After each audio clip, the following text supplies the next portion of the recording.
കർത്താവിൻ്റെ അതിപരിശുദ്ധ നാമം ഇന്ന് പകൽക്കാലം വാഴ്ത്തപ്പെടുമാറാകട്ടെ. വീണ്ടും ഒരിക്കൽ കൂടി മഹനീയം എന്ന ഈ കൂട്ടായ്മയിലേക്ക് എൻ്റെ എല്ലാ പ്രിയപ്പെട്ടവർക്കും സ്വാഗതം. വീണ്ടും വരുന്ന യേശു ക്രിസ്തുവിൻ്റെ നാമത്തിലുള്ള എൻ്റെ സ്നേഹവന്ദനം അറിയിച്ചുകൊള്ളുന്നു. ഇന്ന് പകൽക്കാലം വളരെ ഡീപ്പായിട്ടുള്ള ഒരു സബ്ജക്റ്റാണ് പരിശുദ്ധാത്മാവ് നിങ്ങളോട് സംസാരിക്കാൻ ആഗ്രഹിക്കുന്നത്. ജാതികളുടെ ഇടയിൽ സുവിശേഷം അറിയിക്കുന്ന ഒരു വ്യക്തി എന്ന നിലയിൽ ഹല്ലേലൂയ പബ്ലിക്കിൻ്റെ ഇടയിലേക്ക് നാം ചെല്ലുമ്പോഴും പലപ്പോഴും നാം ഫേസ് ചെയ്യുന്ന പല ക്വസ്റ്റ്യൻസ് ഉണ്ട്. അവരുടെ അറിവില്ലായ്മയാണ് ഒന്ന്. രണ്ടാമത് അവരത് അറിയാൻ ആഗ്രഹിക്കുന്നതുകൊണ്ടാണ് നമ്മളെ പോലുള്ളവരോട് ചോദിക്കുന്നത്. അതിൽ ഏറ്റവും കൂടുതൽ ഞാൻ ഫേസ് ചെയ്തിട്ടുള്ളൊരു ക്വസ്റ്റ്യനാണ്, യേശുവിനെ കുറിച്ച് നിങ്ങൾക്കറിയാമോ? അവർ തിരിച്ചു ചോദിക്കുന്നതാണ്, ഞങ്ങൾക്ക് യേശുവിനെ കുറിച്ച് അറിയാം. യേശു ക്രിസ്ത്യാനികളുടെ ദൈവമല്ലേ? ഹല്ലേലൂയ.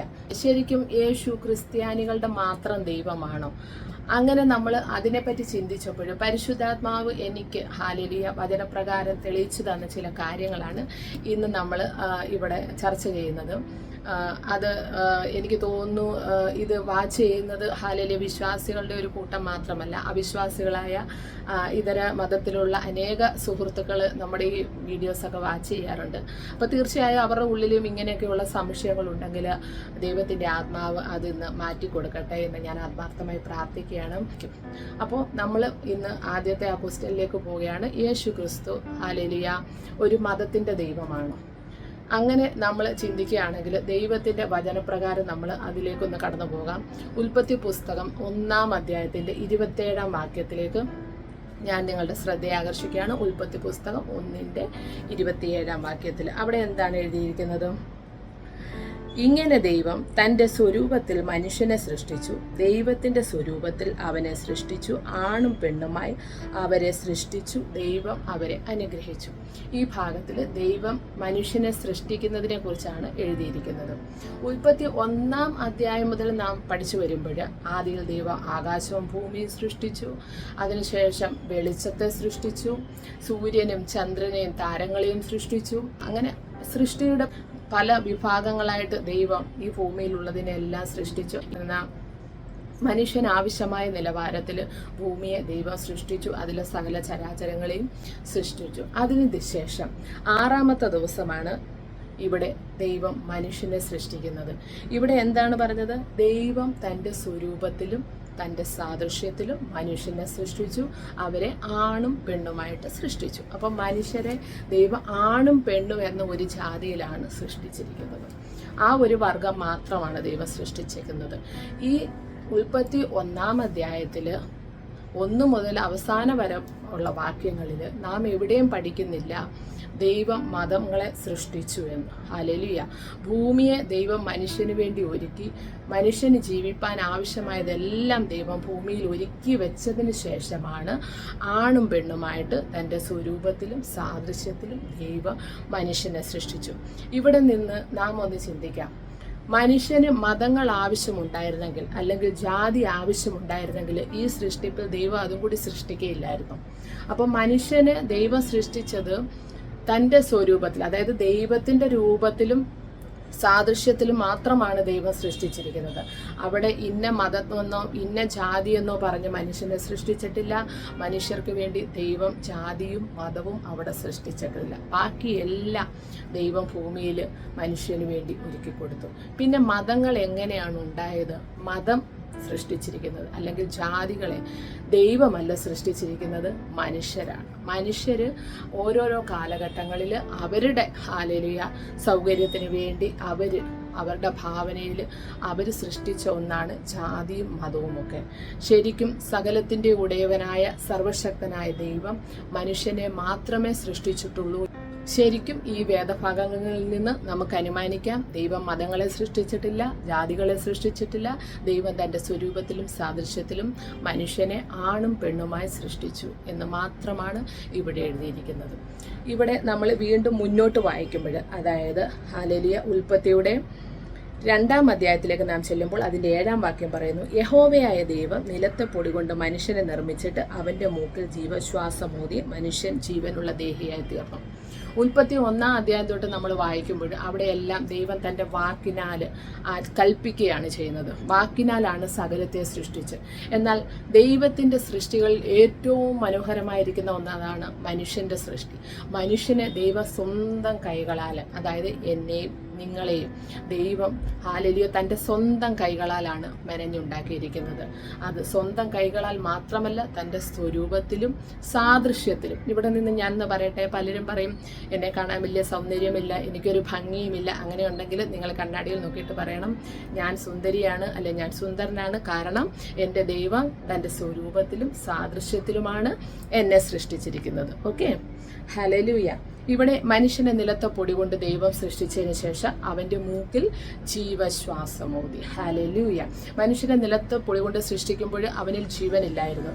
എന്നാൽ അവൻ്റെ മൂക്കിൽ ദൈവം തൻ്റെ ശ്വാസത്തെ ഹല്ലേലൂയ ഊതുകയാണ്.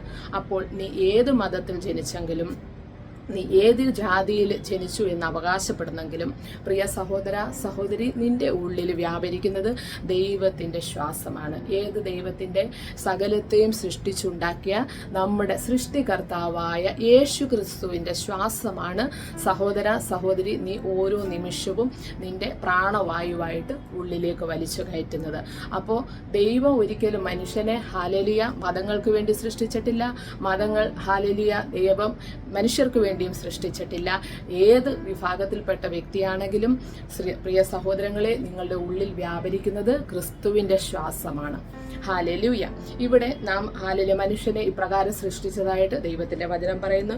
മുന്നോട്ട് നാം പോകുമ്പോൾ ഉൽപ്പത്തി 2:18 പറയുകയാണ്, മനുഷ്യൻ ഏകനായിരിക്കുന്നത് നന്നല്ല എന്ന് ദൈവത്തിന് തോന്നുകയാണ്. ദൈവം സകലവും മനുഷ്യന് അനുകൂലമായിട്ട് ഭൂമിയിൽ സൃഷ്ടിച്ചെങ്കിലും മനുഷ്യനെ സൃഷ്ടിക്കുന്ന സമയത്ത് മനുഷ്യൻ ഏകനായിരുന്നു. ഹല്ലേലൂയ.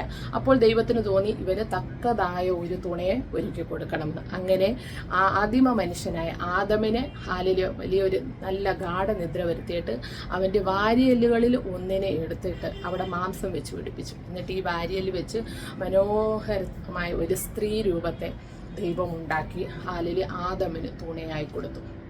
ഹല്ലേലൂയ. അപ്പോൾ ആദമിനെ ഹവ്വയെയും ദൈവം ഇപ്രകാരമാണ് ദൈവത്തിന്റെ വചനപ്രകാരം സൃഷ്ടിച്ചിരിക്കുന്നത്. അങ്ങനെയാണ് ദൈവം മനുഷ്യരെ സൃഷ്ടിച്ചുണ്ടാക്കിയിരിക്കുന്നത്.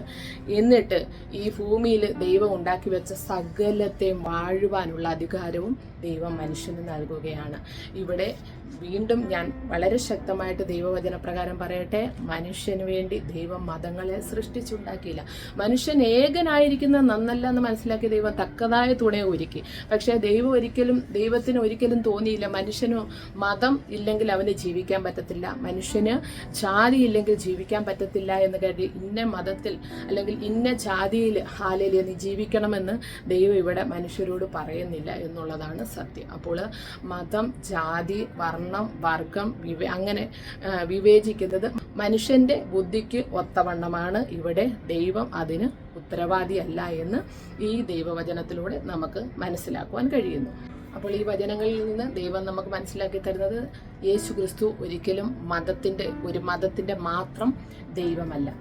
ഇവിടെ നിന്ന് ഇനി നമ്മൾ പുതിയ നിയമത്തിലേക്ക് പോയി കഴിഞ്ഞാൽ ചില വചനങ്ങളിലൂടെ കൂടെ നമ്മൾ സ്റ്റഡി ചെയ്തിട്ട് നമുക്കിതിനെ ഒന്നുകൂടെ തെളിയിക്കാം. അതായത് ലൂക്കോസിന്റെ സുവിശേഷം 2-ാം വാക്യത്തിൽ സർവ്വജനത്തിനും ഉണ്ടാവാനുള്ളൊരു മഹാസന്തോഷം. ഹല്ലേലൂയ. അപ്പൊ യേശു ക്രിസ്തുവിന്റെ ജനനം സർവ്വജനത്തിനുമുള്ള ഒരു മഹാസന്തോഷമാണ്. ക്രിസ്ത്യൻ മതവിഭാഗത്തിൽപ്പെട്ടവർക്ക് മാത്രമല്ല, യേശു ലോകത്തിന്റെ രക്ഷിതാവാണ്. ലോകത്തിന്റെ പാപത്തിന് പരിഹാരം വരുത്തുവാനാണ് യേശു ക്രൂശിക്കപ്പെട്ടത്.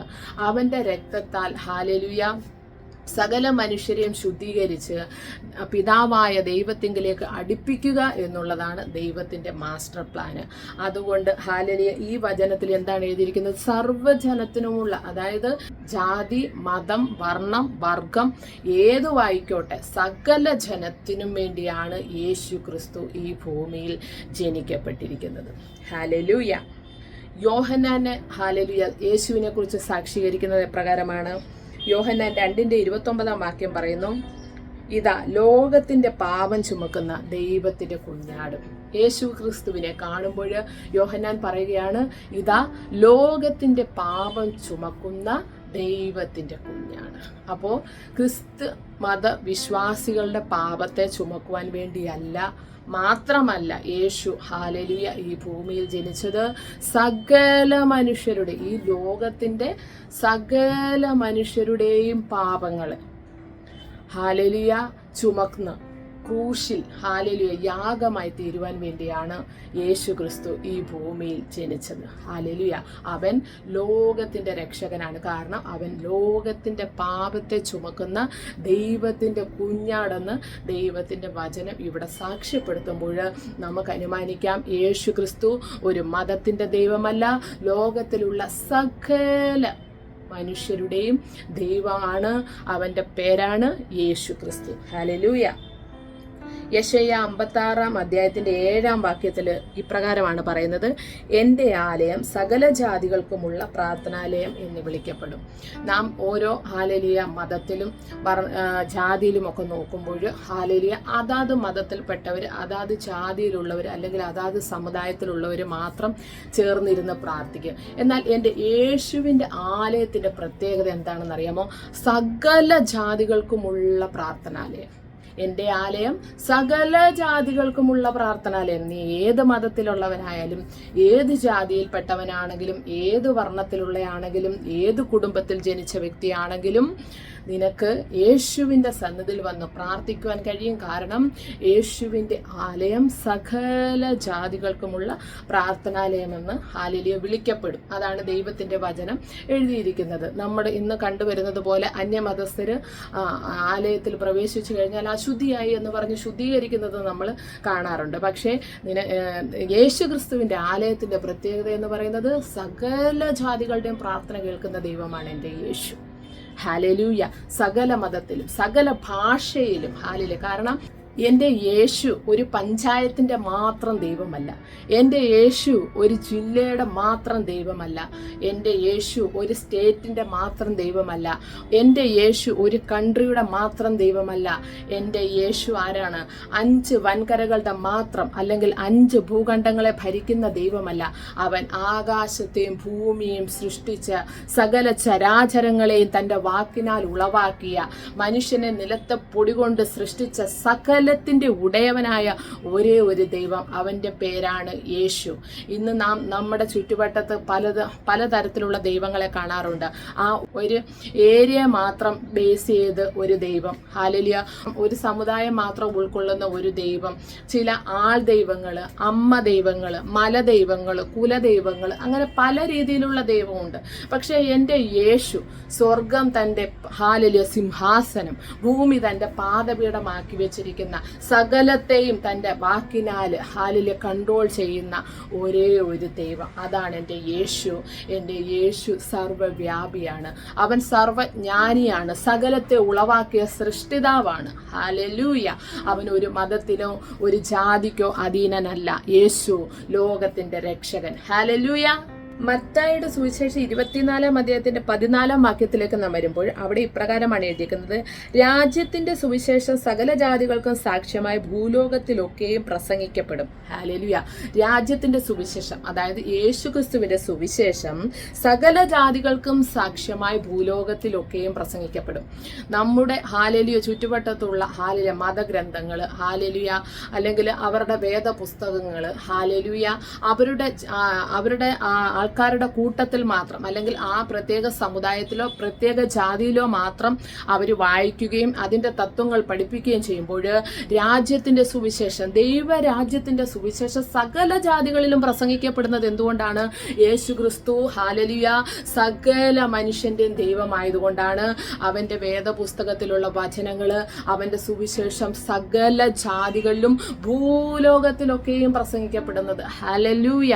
കാരണം ഈ ഭൂലോകത്തെ സൃഷ്ടിച്ചുണ്ടാക്കിയ ദൈവമാണ് എൻ്റെ യേശു ക്രിസ്തു. അതുകൊണ്ട് തന്നെ അവന്റെ വേദപുസ്തകത്തിലുള്ള ഓരോ വചനങ്ങളും വർഷങ്ങളായിട്ട് ഈ ഭൂലോകത്തിലൊക്കെയും സുവിശേഷമായി പ്രസംഗിക്കപ്പെടുന്നത് എന്തുകൊണ്ടാണെന്ന് വെച്ചാല് യേശു ഭൂലോകത്തിന്റെ രക്ഷകനാണ്. അവന്റെ സുവിശേഷം ഒരു പ്രത്യേക മതവിഭാഗത്തിന് വേണ്ടി മാത്രമുള്ളതല്ല. അവന്റെ സുവിശേഷം ഭൂലോകത്തിലൊക്കെയും സകല ജാതികളുടെ ഇടയിലും പ്രസംഗിക്കപ്പെടേണ്ടതാണെന്ന് ദൈവവചനത്തിൽ വളരെ വ്യക്തമായിട്ട് എഴുതിയിരിക്കുന്നു. ഇതിൽ നിന്ന് അനുമാനിക്കാം യേശു ക്രിസ്തു ഒരു മതത്തിന്റെ മാത്രം ദൈവമല്ല, യേശു ഭൂലോകത്തിന്റെ രക്ഷകനാണ്. യോഹന്നാന്റെ സുവിശേഷം നാം വായിക്കുമ്പോൾ 1-ാം അധ്യായത്തിന്റെ 12-ാം വാക്യത്തിൽ ഇപ്രകാരം എഴുതിയിരിക്കുന്നു, അവനെ കൈക്കൊണ്ട് അവന്റെ നാമത്തിൽ വിശ്വസിക്കുന്ന ഏവർക്കും ദൈവമക്കളാകുവാൻ അവൻ അധികാരം കൊടുത്തു. അവനെ കൈക്കൊണ്ട് അവന്റെ നാമത്തിൽ വിശ്വസിക്കുന്ന ഏവർക്കും. കാരണം ഏത് ജാതിയിലും ഏത് മതത്തിലും ഏത് ഭാഷയിലും ഏത് വർണ്ണത്തിലും ഏത് വർഗത്തിലുമുള്ള വ്യക്തി അവന്റെ നാമത്തിൽ വിശ്വസിക്കുകയാണെങ്കിൽ, അവനെ കൈക്കൊള്ളുകയാണെങ്കിൽ, ദൈവം അവന് കൊടുത്തിരിക്കുന്ന അധികാരം എന്താണ്? അവന്റെ മക്കളാകുവാനുള്ള അധികാരം കൊടുത്തിരിക്കുന്നു. അപ്പം ഈ ഭാഗത്ത് നിന്ന് ഞാൻ ഒരു കാര്യം പറയട്ടെ. ഒരിക്കലൊരു ശ്രേഷ്ഠയായ ദേവദാസിയുടെ പ്രസംഗം ഞാൻ കേൾക്കുവാൻ ഇടയായി തീർന്നു. അതിൽ നിന്ന് 2 വാക്ക് ഞാൻ കടമെടുത്ത് പറഞ്ഞോട്ടെ. ആ ദേവദാസി ഇപ്രകാരമാണ് പറഞ്ഞത്, പൂച്ച പള്ളിയിൽ പ്രസവിച്ചതുകൊണ്ട് പൂച്ചക്കുട്ടി ക്രിസ്ത്യാനി ആകണമെന്നില്ല. ഹല്ലേലൂയ. അതായത് നാം ദൈവത്തിന്റെ, അതായത് യേശുവിന്റെ മക്കളാകണമെങ്കിൽ പാരമ്പര്യമായിട്ട് നാമം മത്തായിച്ചന്റെയോ ലൂസിയമ്മയുടെ മക്കളായിട്ട് ജനിക്കണമെന്നല്ല ദൈവം ഇവിടെ പറയുന്നത്. നീ ഏത് മതത്തിലായിക്കോട്ടെ, നീ ഏത് ജാതിയിലുള്ള വ്യക്തി ആയിക്കോട്ടെ, നീ യേശുവിന്റെ നാമത്തെ നീ കൈക്കൊണ്ട് അവനിൽ വിശ്വസിക്കുകയാണെങ്കിൽ നീ യേശുവിന്റെ പൈതലായി മാറും. ഹല്ലേലൂയ. പലപ്പോഴും സുവിശേഷം പറയുമ്പോൾ ഹല്ലേലൂയ, ജാതികളിൽ നിന്ന് രക്ഷിക്കപ്പെട്ട് വന്ന ഒരു വ്യക്തി എന്ന നിലയിൽ പാരമ്പര്യമായിട്ടുള്ള വ്യക്തികളോട് നാം സുവിശേഷം പറയുമ്പോൾ, നിങ്ങൾ കൂടുതലൊന്നും പഠിപ്പിക്കണ്ട, ഞങ്ങൾക്കറിയാം, ഞങ്ങൾ ഇതിൽ ജനിച്ചു വളർന്ന ആൾക്കാരാണ്. എന്നാൽ അവരോടൊരു വചനം പറഞ്ഞിട്ട് ഇത് എവിടെയാണെന്ന് ചോദിച്ചാൽ അവർക്കറിയത്തില്ല. അങ്ങനെ ഒരു പുസ്തകം ഉണ്ടോ എന്ന് ചോദിക്കും. ഉൽപ്പത്തി പുസ്തകം ചോദിച്ചാൽ പുതിയ നിയമത്തിൽ തപ്പുന്ന പാരമ്പര്യ വിശ്വാസികളെ ഞാൻ കണ്ടിട്ടുണ്ട്. അപ്പം നമ്മൾ അവിടെ ഈ പറഞ്ഞതുപോലെ പൂച്ച പള്ളിയിൽ പ്രസവിച്ചുകൊണ്ട് പൂച്ചക്കുട്ടി ഒരിക്കലും ക്രിസ്ത്യാനി ആകത്തില്ല എന്ന് പറഞ്ഞതുപോലെ ആ മതത്തിൽ ജനിച്ചു വളർന്നതുകൊണ്ട് ഹല്ലേലൂയ ഒരിക്കലും അവർക്ക് ദൈവത്തിന്റെ മക്കളാണെന്ന് അവകാശപ്പെടാൻ കഴിയുകയില്ല.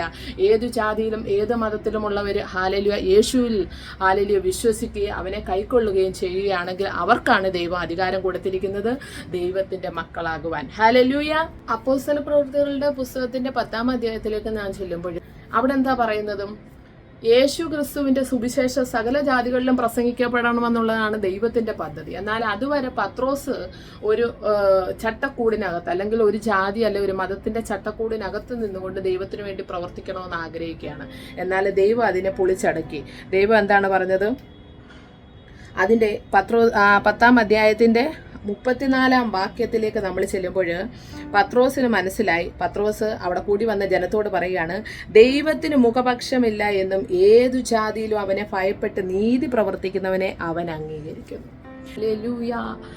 യേശു ക്രിസ്തു അംഗീകരിക്കുന്ന വ്യക്തി, അത് ജാതി അവനൊരു ഹല്ലേലൂയ പ്രശ്നമല്ല, മതം ഒരു പ്രശ്നമല്ല. ഏത് ജാതിയിലുള്ളവനും ആയിക്കോട്ടെ, നീ എന്നിൽ വിശ്വസിക്കുന്നെങ്കിലും നീ നീതി പ്രവർത്തിക്കുന്നവനാണെങ്കിൽ ഞാൻ നിന്നെ അംഗീകരിക്കുമെന്ന് ദൈവത്തിന്റെ വചനം ഇവിടെ എഴുതി വെച്ചിരിക്കുന്നു. അതായത് ദൈവത്തിന് മുഖപക്ഷമില്ല. ഹല്ലേലൂയ. അപ്പോൾ നമ്മളുടെ സൃഷ്ടിതാവായ ദൈവം മനുഷ്യനെ തന്റെ സ്വരൂപത്തിലും സാദൃശ്യത്തിലും സൃഷ്ടിച്ച ദൈവത്തിന് ജാതിയില്ല, മതമില്ല. അവന് ഹല്ലേലൂയ സകലരെയും അംഗീകരിക്കുന്ന ദൈവം. ഹല്ലേലൂയ. അപ്പോൾ യേശു ക്രിസ്ത്യാനികളുടെ മാത്രം ദൈവമാണോ? ഹല്ലേലൂയ, അല്ല. യേശു ലോകത്തിന്റെ രക്ഷിതാവാണ്. യേശു, ഞാൻ ഒരിക്കൽ കൂടി പറയാം, യേശു ലോക രക്ഷിതാവാണ്. ലോകത്തിന്റെ പാപങ്ങളെ ചുമന്ന കുഞ്ഞാടാണ്. അവന്റെ രക്തം സകല പാപവും പോക്കി ശുദ്ധീകരിക്കുന്നതാണ്. ഹല്ലേലൂയ. ഈ വചനങ്ങളിലെല്ലാം നാം വായിച്ചപ്പോൾ നമുക്ക് മനസ്സിലായി, യേശു ഒരു മതത്തിന്റെ ദൈവമല്ല. ഹല്ലേലൂയ. വെളിപ്പാട് പുസ്തകത്തിലേക്ക് പോകുമ്പോഴും അവിടെ വെളിപ്പാട് പുസ്തകം 5-ാം അധ്യായത്തിന്റെ 9-ാം വാക്യം, വെളിപ്പാട് പുസ്തകം 5:9, നീ അറുക്കപ്പെട്ടു, നിന്റെ രക്തം കൊണ്ട് സർവ്വഗോത്രത്തിലും ഭാഷയിലും വംശത്തിലും ജാതിയിലും നിന്നുള്ളവരെ ദൈവത്തിനായി വിലയ്ക്ക് വാങ്ങി. ഹല്ലേലൂയ. വളരെ സന്തോഷമാണ് അല്ലേ ഈ ഒരു വചനം കേൾക്കുമ്പോൾ. എത്രമാത്രം നാം ആത്മാവിൽ സന്തോഷിക്കണം. കാരണം യേശു അറുക്കപ്പെട്ടത് എന്തുകൊണ്ടാണ്? ഹാലിൽ സർവ്വഗോത്രത്തിലും സകല ഭാഷയിലും വംശത്തിലും ജാതിയിലും നിന്നുള്ളവരെ ദൈവത്തിന് വേണ്ടി വിലയ്ക്ക് വാങ്ങുവാൻ വേണ്ടിയാണ്. അങ്ങനെയെങ്കിൽ ഹാലിൽ യേശു ഒരു മതത്തിന്റെ ദൈവമാണെന്ന് പറയാൻ കഴിയുമോ? യേശു ഒരു മതത്തിന്റെ ദൈവമായിരുന്നെങ്കിൽ ആ മതത്തിന് വേണ്ടി അവൻ ഹാലലുയ യാഗമായി തീരുമായിരുന്നു. എന്നാൽ ഇവിടെ വ്യക്തമായിട്ട് വെളിപ്പാട് 5:9, നീ അറുക്കപ്പെട്ടു, നിന്റെ രക്തം കൊണ്ട് സകല ഭാഷയിലും വംശത്തിലും ജാതിയിലും നിന്നുള്ളവരെ ദൈവത്തിന് വിലയ്ക്ക് വാങ്ങി. Hallelujah, hallelujah, glory to Jesus. ഈ ഭാഗം ഒന്ന് വായിച്ചു നോക്കിക്കേ. യേശു ക്രിസ്തു അറുക്കപ്പെട്ടത് ഹല്ലേലൂയ സകല ജാതികൾക്കും വേണ്ടിയാ, സകല വർഗത്തിനും വേണ്ടിയാണ്, സകല ഗോത്രങ്ങളിൽ നിന്നുള്ളവരെയും വിലയ്ക്ക് വാങ്ങാൻ വേണ്ടിയാ. ഈ ഭൂലോകത്തില് അവനിൽ നിന്ന് ഒരു മനുഷ്യനും മാറി നിൽക്കുവാൻ കഴിയത്തില്ല. കാരണം മനുഷ്യരെ സൃഷ്ടിച്ച ദൈവം സകല മനുഷ്യരുടെയും പാപങ്ങളെ ശുദ്ധീകരിച്ച് ഹല്ലേലൂയ ആ ദൈവത്തിന് വേണ്ടി വിലയ്ക്ക് വാങ്ങുവാനായിട്ടാണ് എൻ്റെ യേശു 2000 വർഷങ്ങൾക്ക് മുമ്പ് കാൽവരിയുടെ കുലത്തളത്തില് യാഗമായി തീർന്നു. അവന്റെ അവസാനത്തുള്ളി രക്തവും നമ്മളുടെ പാപങ്ങൾക്ക് വേണ്ടി, നമ്മുടെ രോഗങ്ങൾക്ക് വേണ്ടി, നമ്മുടെ ശാപങ്ങൾക്ക് വേണ്ടി ഒഴുക്കി തന്നും നമ്മളെ ശുദ്ധീകരിച്ചു.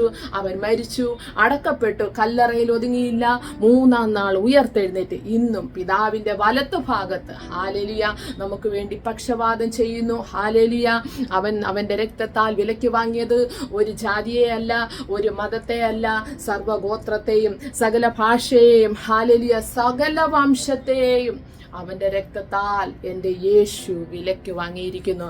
ഈ വചനങ്ങളിൽ നിന്ന് ഹല്ലേലൂയ നാം വ്യക്തമായി ഹല്ലേലൂയ മനസ്സിലാക്കാൻ കഴിയും. യേശു ഒരു മതത്തിന്റെ ദൈവമല്ല. ഹല്ലേലൂയ ഒരുവൻ ഹല്ലേലൂയ ക്രിസ്തുവിലാകുമ്പോൾ അവൻ പുതിയ സൃഷ്ടിയാകുന്നു. യേശു ക്രിസ്തു യഹൂദന്മാരുടെ മാത്രം ദൈവമല്ല, ജാതികളുടെയും കൂടെ ദൈവമാണ്. മനുഷ്യര് ജാതിയും മതവും സൃഷ്ടിച്ച് ദൈവത്തെ പല രൂപത്തിലും ഭാവത്തിലും ഉണ്ടാക്കി വെച്ചിട്ട് സൃഷ്ടിക്കുമ്പോൾ മനുഷ്യനെ സൃഷ്ടിച്ചത് ഹല്ലേലൂയ ഒരേ ഒരു ദൈവമാണ്. അവന് ജാതിയില്ല, മതമില്ല, അവൻ ഒരു പ്രത്യേക മതത്തിന്റെ ദൈവമല്ല, അവൻ ഒരു പ്രത്യേക സമുദായത്തിന്റെ ദൈവമല്ല. അവനെ കൈക്കൊണ്ട് അവന്റെ നാമത്തിൽ വിശ്വസിക്കുന്ന ഏവരുടെയും ദൈവമാണ് എൻ്റെ യേശു ക്രിസ്തു. അവന്റെ രക്തത്താല് അവൻ സകല വംശങ്ങളെയും ഗോത്രങ്ങളെയും ഭാഷകളെയും അവൻ ഹല്ലേലൂയ വിലയ്ക്ക് വാങ്ങിയിരിക്കുന്ന ദൈവമാണ്. ഹല്ലേലൂയ. അതുകൊണ്ട് ഈ വചനങ്ങളിലെല്ലാം നാം വായിക്കുന്നത് യേശു ക്രിസ്തു ഒരു സമുദായത്തിന്റെയോ ഒരു പ്രത്യേക മതവിഭാഗത്തിന്റെയോ ദൈവമല്ല. അവനിൽ വിശ്വസിക്കുന്ന ഏവർക്കും രക്ഷ പ്രാപിക്കുവാൻ കഴിയും. ഹല്ലേലൂയ. ഇനി ഈ ക്രിസ്ത്യാനിറ്റി എന്ന് പറയുന്നത് ഹല്ലേലൂയ ക്രിസ്ത്യൻ എന്ന് പറയുന്നത് ഒരു മതമല്ല. അത് അന്തോക്യയിൽ വെച്ച് ഹല്ലേലൂയ യേശുവിനെ അനുഗമിക്കുന്ന തൻ്റെ ശിഷ്യന്മാരെ അവിടെയുള്ളവർ വിളിച്ച പേരാണ് ക്രിസ്ത്യാനികളെന്ന്. ക്രിസ്ത്യാനികൾ എന്ന് പറയുന്നത് ഒരു മതവിഭാഗമല്ല എന്ന് ദൈവവചനത്തിൽ വ്യക്തമായിട്ട് എഴുതിയിട്ടുണ്ട്. അതുകൊണ്ട് പല വ്യക്തികളും എന്നോട് ചോദിച്ചിട്ടുണ്ട്, യേശുവിൽ വിശ്വസിക്കണമെങ്കിൽ മതം മാറേണ്ടി വരുമല്ലോ എന്ന്. ഒരുവൻ ക്രിസ്തുവിലായാൽ അവൻ പുതിയ സൃഷ്ടിയാകുന്നു. അതിൻ്റെ അർത്ഥം അവൻ മതമല്ല മാറുന്നത്, അവൻ്റെ മനസ്സിനാണ് രൂപാന്തരം സംഭവിക്കുന്നത്, അവന്റെ ജീവിതത്തെയാണ് ദൈവം മാറ്റുന്നത്. ഹല്ലേലൂയ. ഹിന്ദു മാർഗത്തിൽ ജനിച്ചു വളർന്ന് 22-ാമത്തെ വയസ്സിൽ ഹല്ലേലൂയ യേശു ക്രിസ്തുവിനെ കർത്താവും രക്ഷിതാവുമായി സ്വീകരിച്ച ഒരു വ്യക്തിയാണ് ഞാൻ. ഹല്ലേലൂയ. ഇത്രയും വർഷങ്ങളായിട്ടും എൻ്റെ ഹല്ലേലൂയ പേര് മാറിയിട്ടില്ല, എൻ്റെ ഹല്ലേലൂയ യാതൊരു ഐഡന്റിറ്റിയും ഹല്ലേലൂയ മാറിയിട്ടില്ല. ഞാൻ ഇന്നും ഹല്ലേലൂയ ക്രിസ്തുവിൽ വിശ്വസിക്കുകയും അവനെ എൻ്റെ രക്ഷിതാവായി സ്വീകരിക്കുകയും ചെയ്തതുകൊണ്ട് ഒരിക്കലും ഞാൻ എൻ്റെ മതപരിവർത്തനം ചെയ്തിട്ടില്ല. എൻ്റെ മനസ്സാണ് പരിവർത്തനം ചെയ്യപ്പെട്ടത്. എൻ്റെ ജീവിതത്തെയാണ് ദൈവം മാറ്റിമറിച്ചത്. ഇന്ന് ലോകത്തിന്റെ വെളിച്ചമാക്കി, ജാതികളുടെ പ്രകാശമാക്കി എൻ്റെ കർത്താവ് എൻ്റെ ജീവിതത്തെ അനുഗ്രഹമാക്കി എന്നുള്ള സാക്ഷീകരിച്ച് പറയുന്നത് യേശു ഒരു മതത്തിന്റെ മാത്രം ദൈവമല്ല. അവനെ കൈക്കൊണ്ട് അവന്റെ നാമത്തിൽ വിശ്വസിക്കുന്ന ഏവർക്കും അവന്റെ മക്കളാകാം. അവരെ അവൻ അംഗീകരിക്കുന്ന ദൈവമാണ്. ഏത് ജാതിയിലുള്ളവരെ അംഗീകരിക്കുന്ന മുഖപക്ഷമില്ലാത്ത ഒരു കർത്താവ്. ഹല്ലേലൂയ. മനുഷ്യനെ സൃഷ്ടിച്ച ഒരു ദൈവം, അവൻ ഒരേ ഒരു ദൈവം, അവന്റെ പേരാണ് യേശു ക്രിസ്തു. ഹല്ലേലൂയ. യേശു ക്രിസ്തു എൻ്റെ മതത്തെ അല്ല മാറ്റിയത്, അവൻ എൻ്റെ ജീവിതത്തെയാണ് മാറ്റിയത്. അവൻ എൻ്റെ മനസ്സിനാണ് രൂപാന്തരം സംഭവിച്ചത്. അവനിൽ വിശ്വസിച്ചത് മൂലം എൻ്റെ ജീവിതത്തെ അനുഗ്രഹമാക്കി തീർക്കുവാൻ ഇടയായി തീർന്നു. ഹല്ലേലൂയ. ഈ വചനങ്ങളെല്ലാം തെളിയിച്ചുകൊണ്ടിരുന്നത് ഹല്ലേലൂയ യേശു ക്രിസ്തു ഒരു പ്രത്യേക മതത്തിന്റെ ദൈവമല്ല. ഹല്ലേലൂയ. യേശു ക്രിസ്തുവിന് മതമോ ജാതിയോ വർണ്ണമോ വർഗമോ ഗോത്രമോ ഭാഷയോ ഒന്നും ഒരു പ്രശ്നമല്ല. അവനിൽ വിശ്വസിക്കുന്ന ഏവർക്ക് രക്ഷ പ്രാപിക്കുവാൻ ലോകത്തിന്റെ രക്ഷിതാവായിട്ടാണ് യേശു ക്രിസ്തു ഈ ഭൂമിയിലേക്ക് വന്നിരിക്കുന്നത്.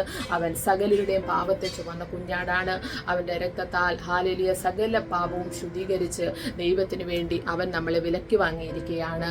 ഹല്ലേലൂയ. നീ ഏത് മതത്തിലോ ഏത് ജാതിയിലോ ഏത് വർണ്ണത്തിലോ ജനിച്ചോട്ടെ വളർന്നോട്ടെ, പക്ഷെ നിന്റെ ഉള്ളിൽ വ്യാപരിക്കുന്നത് യേശുവിന്റെ പ്രാണവായുവാണെന്ന് സഹോദര സഹോദരി ഇന്ന് പകൽക്കാലം പകൽക്കാലം മനസ്സിലാക്കുക. ഹാലലൂയ. അതുകൊണ്ട് ഹാലലൂയ, നമ്മളെ സൃഷ്ടിച്ച ദൈവത്തിങ്കിലേക്ക് നാം മടങ്ങി വരിക. ഹാലലൂയ. ഒരിക്കലും യേശുവിനെ വിശ്വസിക്കുന്നത് കൊണ്ട് ഞാൻ ക്രിസ്ത്യാനിയായിട്ട് മതം മാറണോ എന്ന് ചോദിച്ചു കഴിഞ്ഞാൽ ഒരിക്കലും അത് ആവശ്യമില്ല. ഹാലലൂയ. യേശു ക്രിസ്തു നിന്റെ ജീവിതത്തെ മാറ്റുന്നത് മതത്തിലൂടെയല്ല, ജാതി മാറ്റിക്കൊണ്ടല്ല. നിന്റെ ജീവിതത്തെ ദൈവം അനുഗ്രഹിക്കുന്നത് നിനക്ക് പാപമോചനം നൽകിക്കൊണ്ടാണ്. നിന്റെ പാപത്തെ ഹാലലൂയ ദൈവം ക്ഷമിച്ച് നിന്നെ ശുദ്ധീകരിച്ച് ദൈവത്തെങ്കിലേക്ക് അടുപ്പിക്കുക എന്നുള്ളതാണ് ഹാലലൂയ യേശുവിനെ സ്വീകരിക്കുന്ന ഒരു വ്യക്തിയുടെ ജീവിതത്തിൽ സംഭവിക്കുന്നത്. അതുകൊണ്ട് ഈ വചനങ്ങളാൽ ദൈവം ഹാലലൂയ നിങ്ങളുടെ സംശയങ്ങൾക്കൊക്കെ മറുപടി തന്നു എന്ന് ഞാൻ വിശ്വസിക്കുന്ന. ഹാലലൂയ പ്രത്യേകിച്ചും ആദ്യമായിട്ട് ഈ വീഡിയോ ഒക്കെ കേൾക്കുന്ന ആൾക്കാർക്ക് ഹാലലൂയ ഈ വീഡിയോ വളരെ അനുഗ്രഹമാണെന്ന് എനിക്കറിയാം. ഹാലലൂയ. തീർച്ചയായിട്ടും നിങ്ങൾക്ക് ഇതിനെപ്പറ്റി എന്തെങ്കിലുമൊക്കെ സംശയങ്ങളുണ്ടെങ്കിൽ നിങ്ങൾക്ക് വാട്സപ്പിലും എനിക്ക് ഹാലിൽ മെസ്സേജുകൾ ഇടാവുന്നതാണ്. അതുപോലെ നിങ്ങളുടെ പ്രയർ റിക്വസ്റ്റുകൾ ഞങ്ങൾക്ക് അയച്ചാൽ ഞങ്ങൾ പ്രാർത്ഥനയിൽ നിങ്ങളെ ഓർത്ത് പ്രാർത്ഥിക്കും. തീർച്ചയായിട്ടും ദൈവം നിങ്ങളെല്ലാം ധാരാളമായി അനുഗ്രഹിക്കട്ടെ. നമുക്ക് കണ്ണുകളെ അടയ്ക്കാം, പ്രാർത്ഥിക്കാം. ഹല്ലേലൂയ. പരിശുദ്ധനായ ദൈവമേ, ഞങ്ങളുടെ സ്വർഗീയ നല്ല പിതാവേ, ഈ നല്ല സമയത്തിനായി ഞങ്ങൾ അങ്ങ് സ്തുതിക്കുന്നു. കർത്താവേ, നീ എന്നെ ഏൽപ്പിച്ച ആലോചന അപ്പ ഒരു വള്ളി പോലും പുള്ളി പോലും വിടാതെ പിതാവേ നിന്റെ ജനത്തിന് ഞാൻ കൈമാറിയിരിക്കുന്നു. കർത്താവേ, തീർച്ചയായിട്ടും ഇത് അനേകർക്ക് ആശ്വാസമാണ്. അനേകരുടെ മനസ്സിൽ ഹാലേലൂയ കർത്താവേ അങ്ങിൽ വിശ്വസിച്ചിട്ടും ഹാലേലൂയ അങ്ങേ അറിഞ്ഞിട്ടും ഹാലേലൂയ പലപ്പോഴും ഹാലേലൂയ ജാതികളുടെ മതത്തിന്റെ ചട്ടക്കൂടിൽ നിന്നുകൊണ്ട് പുറത്തു വരുവാൻ കഴിയാത്ത അനേകരുണ്ടല്ലോ കർത്താവേ. സമുദായത്തെ ഭയന്ന് ഹാലേലൂയ, കുടുംബക്കാരെ ഭയന്ന് രഹസ്യമായിട്ട് യേശുവിൽ വിശ്വസിച്ച് ഹാലേലൂയ രക്ഷയ്ക്ക് വേണ്ടി കാത്തിരിക്കുന്ന ഒരു കൂട്ടത്തിന്റെ മധ്യത്തിലേക്ക് ഈ വചനം വെളിച്ചമായി പ്രകാശിക്കണമേ കർത്താവേ. അപ്പ അവരുടെ ഹൃദയങ്ങളെ ദൈവം തുറക്കണമേ കർത്താവേ. ഒരുവൻ ക്രിസ്തുവിലായാൽ അവൻ പുതിയ സൃഷ്ടിയാകുന്നു, അവൻ പാപത്തിൽ മരിച്ചു നീതിയിൽ ജീവിക്കുന്നു എന്ന് കർത്താവേ ഞങ്ങളുടെ തിരുവചനത്തിൽ എഴുതിയിരിക്കുന്നത് പോലെ അപ്പച്ച ദൈവമേ ആലില് ജാതികളുടെയും മതത്തിന്റെയും ചട്ടക്കൂടിനുള്ളിൽ ആരെങ്കിലും കർത്താവെ അങ്ങേ സ്വീകരിപ്പാൻ കഴിയാതെ ഭാരപ്പെടുന്നെങ്കിൽ അവരുടെ ഹൃദയത്തോട് പരിശുദ്ധാത്മാവ് ഇന്ന് പകൽക്കാലം സംസാരിച്ചതിനായി നന്ദിയോടെ സ്തോത്രം ചെയ്ത് അങ്ങനെയുള്ള അനേകരെ ഈ മെസ്സേജിലൂടെ ദൈവം പുറത്തു കൊണ്ടുവന്ന് ഹാലലുയ ദൈവമേ അവരുടെ തടസ്സങ്ങളെ നീക്കി അപ്പ അങ്ങേ രക്ഷിതാവായി സ്വീകരിപ്പാൻ എൻ്റെ സർവശക്തനായ ദൈവം ഒരു കൂട്ടത്തെ ഒരുക്കുന്നതിനായി ഞാൻ നന്ദിയോടെ സ്തോത്രം ചെയ്യുന്നു. അനേകരുടെ ഹൃദയങ്ങളെ ഈ മെസ്സേജ് സ്പർശിക്കുന്നു. ഹാലലുയ ഞാൻ വിശ്വാസത്താൽ കാണുന്നു കർത്താവെ. അനേകർ നാളുകളായി ചോദിച്ചുകൊണ്ടിരുന്ന ഹാലലുയ ചോദ്യങ്ങൾക്കെല്ലാം ഒരു ഉത്തരമായിട്ട് അവരുടെ ഹൃദയങ്ങളിൽ പരിശുദ്ധാത്മാവ് ഹാലേലിയ റിവീൽ ചെയ്യുന്നതിനായി ഞാൻ നന്ദിയോടെ സ്തോത്രം ചെയ്യുന്ന കർത്താവെ. അനേകരെ ദൈവമേ ഇതിലൂടെ അപ്പാ ജാതിയുടെ മതത്തിന്റെ ചട്ടക്കൂടുകളെ പൊളിച്ചുകൊണ്ട് പരിശുദ്ധാത്മാവ് കരം പിടിച്ച് പുറത്തു കൊണ്ടുവരുന്നതിനായി നന്ദിയോടെ സ്തോത്രം ചെയ്യുന്ന കർത്താവെ. അതെ, ഞങ്ങൾ വിശ്വസിക്കുന്ന അപ്പ അങ്ങ് ലോകത്തിന്റെ രക്ഷിതാവാണപ്പ. ഹാലേലുയ അങ്ങ് ഒരു ജാതിയിലോ മതത്തിലോ ഒതുങ്ങുന്ന ദൈവമല്ല. ഹാലേലുയ സ്വർഗം തന്റെ സിംഹാസനം, ഭൂമി തന്റെ പാദപീഠം ാക്കി വെച്ചിരുത് സകലത്തെ സൃഷ്ടിച്ചുണ്ടാക്കിയ ആ ദൈവത്തിങ്കിലേക്ക് ഹാലേലുയ ഞങ്ങളെ അടുപ്പിക്കുന്നതിനായി സ്തോത്രം ചെയ്യുന്ന കർത്താവെ. കാള തന്റെ ഉടയവനെ അറിയുന്നു, ഹാലേലിയ കഴുത തന്റെ യജമാനെ അറിയുന്നു. എന്നാൽ ഹാലേലിയ ദൈവത്തെ ഹാലേലിയ സൃഷ്ടിച്ച തന്റെ സ്വരൂപത്തിലും സാദൃശ്യത്തിലും സൃഷ്ടിച്ച ആ ദൈവത്തെ മറന്നു കിടക്കുന്ന ജനത്തോട് പരിശുദ്ധാത്മാവ് ഇന്ന് പകൽക്കാലം ഹാലേലിയ സംസാരിച്ചതിനായി നന്ദി കർത്താവെ. തങ്ങളെ സൃഷ്ടിച്ച ആ ദൈവത്തിങ്കിലേക്ക് മടങ്ങി വരുന്ന ഒരു കൂട്ടത്തെ ഞാൻ വിശ്വാസത്താൽ കാണുന്ന കർത്താവെ. അനേകരുടെ ഹൃദയത്തിന്റെ കണ്ണുകളെ പരിശുദ്ധാത്മാവ് മെസ്സേജിലൂടെ തുറക്കുന്നതിനായി നന്ദി കർത്താവെ. അങ്ങയുടെ പ്രവൃത്തി അങ്ങ് തികയ്ക്കുന്നതിനായി സ്തോത്രം ചെയ്യുന്നപ്പ. അങ്ങ് ആകർഷിച്ചിട്ടല്ലാതെ ആരും നിന്റെ സന്നിധിയിൽ വരുന്നില്ല കർത്താവെ. ഈ മെസ്സേജിലൂടെ അനേകരെ ദൈവം ആകർഷിക്കുന്നതിനായി ഞാൻ നന്ദി കരയറ്റുന്ന കർത്താവെ. അങ്ങ് പ്രവർത്തിക്കുന്ന അത്ഭുതങ്ങൾക്കായി നന്ദിയോടെ സ്തോത്രം ചെയ്യുന്ന കർത്താവെ. അവിടുന്ന് പ്രവർത്തിച്ചതിനായി നന്ദി, യേശുവിന്റെ നാമത്തിൽ തന്നെ. ആമേൻ, ആമേൻ, ആമേൻ. ഹല്ലേലൂയ. ഈ മെസ്സേജ് ഹാലേലിയ തീർച്ചയായും അനേകരുടെ ജീവിതത്തിൽ വളരെ അനുഗ്രഹമാകും. ഹാലേലിയ ആശ്വാസമായി തീരും. ഹാലേലിയ അനേക ദിവസങ്ങളിൽ ഹാലേലിയ അവരായിരിക്കുന്ന ചട്ടക്കൂടുകളെ പൊളിച്ചുകൊണ്ട് പുറത്തു വരും. തീർച്ചയാണ് ഹാലേലിയ ദൈവം ഈ മെസ്സേജിലൂടെ വൻ പ്രവർത്തികൾ വെളിപ്പെടുത്തും. ഹാലേലിയ തീർച്ചയായിട്ടും ലോകത്തിന്റെ അറ്റത്തോളം സുവിശേഷം എന്ന ഈ മഹാദൗത്യത്തിൽ നിങ്ങൾ ഞങ്ങളോടൊപ്പം പങ്കാളികളാകുക. നിങ്ങളുടെ പ്രാർത്ഥനാ വിഷയങ്ങളെ ഞങ്ങളുമായി ഷെയർ ചെയ്യുക. വീണ്ടും കാണുവോളം സർവശക്തനായ ദൈവം തന്റെ ചിറകളിൽ നിങ്ങളെ ഓരോരുത്തരെയും മറച്ചുകൊള്ളട്ടെ. ദൈവം എല്ലാവരെയും ധാരാളമായി അനുഗ്രഹിക്കട്ടെ. God bless you.